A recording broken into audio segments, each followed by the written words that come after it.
Hello, I am Frederick Nosti, Superintendent at Maritima.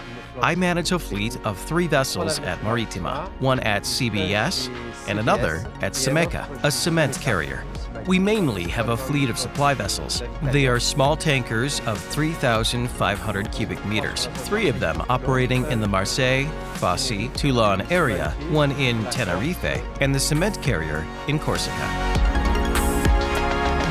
I discovered XBEE in 2012 when we acquired the company Someca, and we used to bunker by truckloads. We had some doubt.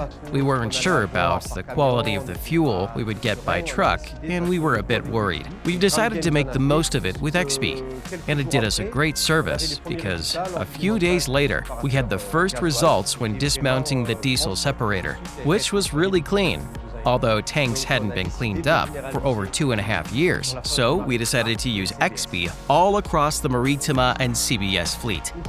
Since we use XBEE in our vessels, we have noticed a much smoother startup of our diesel engines, a greatly reduced smoke emission, and during maintenance.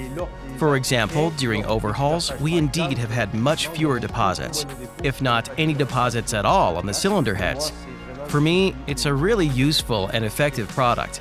We confirm our environmental commitment by using XBEE across our entire fleet to reduce CO2 emissions. Given the results obtained since 2011, XBEE is a product that I highly recommend. XBEE Enzyme Fuel Technology.